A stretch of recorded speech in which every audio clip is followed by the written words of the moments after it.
प्रेम, एक ऐसा शब्द जिसे हम सब इस्तेमाल करते हैं, पर क्या हम सच में जानते हैं कि ये है क्या? आज हम प्रेम और मोह के बीच के इस गहरे फर्क को एक दार्शनिक नजरिए से समझने की कोशिश करेंगे।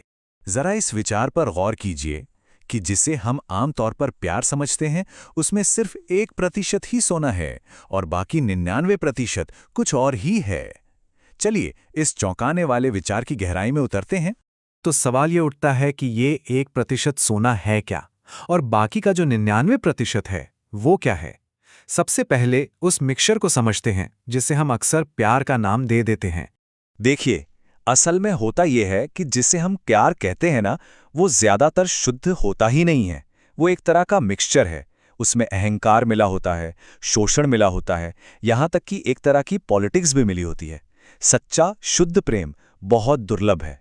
तो फिर ये जो 99% कचरा है, ये आखिर है क्या चीज? इसको समझने के लिए हमें उस धुएं को देखना होगा जो प्रेम की असली लौ को कहीं ना कहीं छुपा देता है। इसी धुएं को कहा गया है मोह। अब ये मोह ये प्रेम नहीं है, ये एक तरह का अटैचमेंट है, एक लगाव है। और इसकी जड़ें कहाँ हैं? अहंकार में, किसी को अपनी मिल्कियत समझने में और शर्तों में। और जानते हैं मोह की सबसे बड़ी पहचान क्या है? वो ये है कि ये कितनी तेजी से नफरत में बदल जाता है। जिस एहसास को हम एक पल प्यार कह रहे होते हैं, वही अगले ही पल घृणा बन जाता है। और यहीं पर एक बहुत गहरा सवाल उठता है कि अगर कोई चीज इतनी आसानी से नफरत बन सकती है, तो क्या वो कभी सच में प्यार थी भी? इसे समझने के लिए एक बहुत ही कमाल का उदाहरण है। सोचिए, मोह जो है वो गीली लकड़ी की तरह है। अब जब आप गीली लकड़ी जलाने की कोशिश करेंगे तो क्या होगा? आग की साफ लौ तो उठेगी नहीं, सिर्फ धुआं उठेगा। जलन का, गुस्से का, दर्द का धुआं।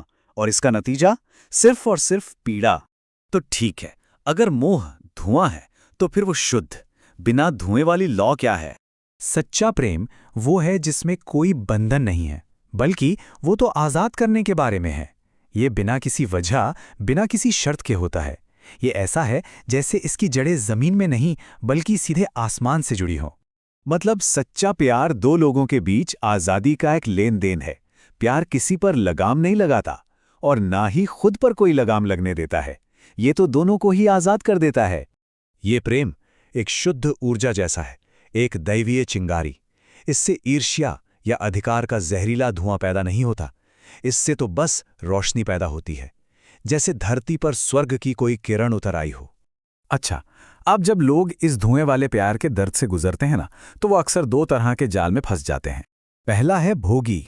ये वो है जो उस दर्द भरे मोह से चिपका रहता है, इस उम्मीद में कि शायद इसी कचरे में से कभी सोना मिल जाए। और दूसरा है योगी। ये दर्द से इतना डर जाता है कि वो रिश्तों से ही भाग खड़ा होता है। पर सच तो ये है कि दोनों ही रास्ते अधूरे हैं, दोनों ही नाकाम हैं। एक मोह से चिपका हुआ है और दूसरा उससे भाग रहा है। लेकिन जो भाग रहा है वो ये नहीं समझता कि उस कचरे से भागने के चक्कर में वो उसमें छुपे सोने को पाने का मौका भी खो रहा है। तो फिर सही रास्ता क्या है? देखिए, बात यहां चुनने की नहीं है, बात है बदलने की, ट्रांसफॉर्मेशन की, त्यागने की नहीं बल्कि निखारने की। यानी कि उस गीली लकड़ी को फेंकना नहीं है, उसे सुखाना है ताकि वो बिना धुआं दिए साफ साफ जल सके। तो इस लकड़ी को सुखाने का मतलब क्या हुआ? इसका मतलब है प्रेम को निर्मोही बनाना, उसे अनासक्त करना, उसे नफरत और जलन से आज़ाद करना। मतलब उसे छोड़ना नहीं है, उसे शुद्ध करना है। और जब यह शुद्धिकरण हो जाता है ना, तब प्रेम दुख का कारण नहीं रहता। तब तो वो प्रेम खुद ही एक प्रार्थना बन जाता है, एक आध्यात्मिक अनुभव। तो आखिर में एक सवाल अपने भीतर झांकने के लिए कि हमारे जीवन में जो प्रेम की लौ जल रही है, उससे सिर्फ रोशनी निकल रही है या धुआं भी उठ रहा है?